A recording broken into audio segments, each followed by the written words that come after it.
Você acha que o golpe de 16, a Lava Jato, a prisão do Lula, a eleição do Bolsonaro, também contribuíram para esse estado de ânimo relativamente defensivo, até apático das massas? De certa forma, também, sim, mas eu acho que esses episódios que você citou, eles estão mais no marco das consequências políticas da crise econômica. A minha leitura é que a eclosão da crise econômica, do modo de produção capitalista, aqui no Brasil, sendo uma economia de capital dependente do capital estrangeiro, do capital financeiro, das transnacionais, quando veio com força a crise, que já vinha se ensaiando desde 2018 e 2008, porém ela eclodiu com força aqui no Brasil em 2014. E isso levou a que a burguesia, em primeiro lugar, rompesse a conciliação de classes que ela tinha com a classe trabalhadora e com o governo Dilma. E aí aconteceu o que sempre nós usamos como metáfora, o afundamento do Titanic. Quando o Titanic começa a afundar, ou seja, o capitalismo começa a ter crise, a primeira classe pula do navio, pega os barcos e se salva. A segunda classe e a terceira vai se afogar.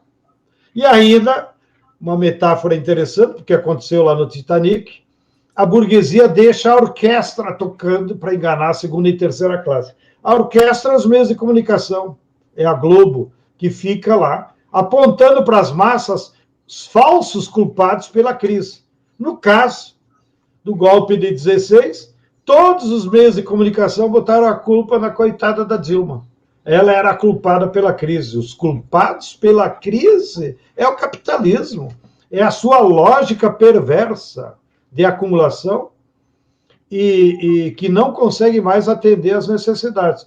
Então, na sequência, o governo Temer foi um governo de retirada dos direitos, retirou os barcos, né, os botes da classe trabalhadora, para vocês se afogarem mesmo, né? Inclusive no médio prazo, que retirou até os direitos previdenciários.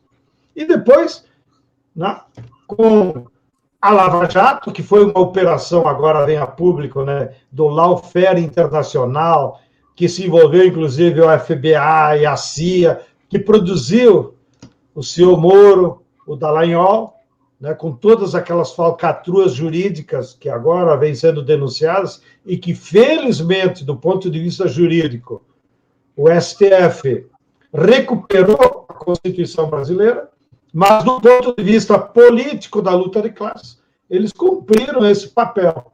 Então, tudo isso, né, gerou um estado de ânimo, talvez aí completando o raciocínio, Breno, isso afetou, talvez, aquilo que o Gramsci falava da hegemonia das ideias na sociedade.